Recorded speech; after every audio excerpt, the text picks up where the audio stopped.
यदि हम व्यवस्था विवरण अध्याय 30 को देखें तो हम देख सकते हैं कि जंगल में इस्राएलियों का जीवन, जहां उन्हें 40 वर्षों तक भटकना पड़ा था, लगभग समाप्त हो गया है।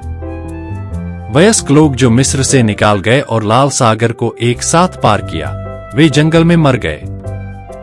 लेकिन उस समय उनके बच्चे बड़े हो गए थे और अब मूसा, यहोशू और कालेब के साथ कनान देश का सामना कर रहे थे।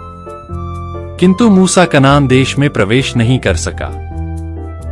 परमेश्वर ने मूसा से कहा, कनान में प्रवेश न करो, बस इस्राएलियों को प्रवेश करने में मदद करो। कनान देश में प्रवेश न कर पाने के अपने खेदजनक हृदय के साथ मूसा ने सलाह के ऐसे शब्द दिए जो इस्राएलियों के लिए एक इच्छा की तरह थे। व्यवस्था विवरण 27 में मूसा कहता है, यदि तू कनान देश में प्रवेश करे तो एबाल पर्वत और शकेम नामक गरीजीम पर्वत पर जा। वहां जाओ और जोर से शाप और आशीर्वाद चिल्लाओ। व्यवस्था विवरण 28 में मूसा ने इस बारे में बात की कि कैसे इस्राएली परमेश्वर की आशीषों को प्राप्त कर सकते हैं और कैसे उन्हें दंडित किया जाएगा और राष्ट्र नष्ट हो जाएगा।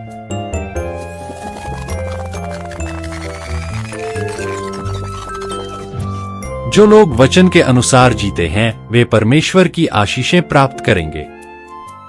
परमेश्वर का आशीर्वाद न केवल एक व्यक्ति के बच्चों, खेती और पशुपालन में दिखाया जाता है, बल्कि वे जो कुछ भी करते हैं उसमें भी दिखाई देते हैं। जब वे अंदर या बाहर आएंगे तो वे धन्य होंगे। यद्यपि इसके विपरीत जो लोग वचन की उपेक्षा करते हुए जीते हैं, वे परमेश्वर के द्वारा शापित किए जाएंगे। ऐसे लोग बीमार हो जाएंगे और अगर वे युद्ध में जाते भी हैं तो वे हार जाएंगे। अंत में यह राष्ट्र नष्ट और तितर-बितर हो जाएगा। अंत में मूसा आशीषों और श्रापों के बारे में इतनी बात क्यों करता है? आशीष के शब्दों की तुलना में शापों के बारे में दोगुनी कहानियां दर्ज हैं। क्या इसलिए नहीं कि मूसा इस्राएलियों को किसी और से बेहतर जानता था? मूसा वास्तव में चिंतित था क्योंकि उसने कई बार देखा था कि उन्होंने वचन की उपेक्षा की थी और शिकायतों और असंतोष के साथ रहते थे।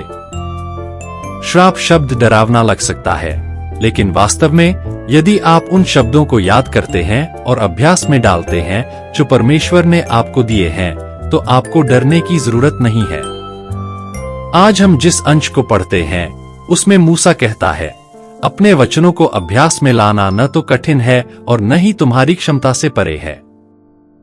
परमेश्वर का वचन आकाश में बहुत ऊपर नहीं है, न ही यह समुद्र के उस पार है जिसे पार करना बहुत कठिन होना चाहिए।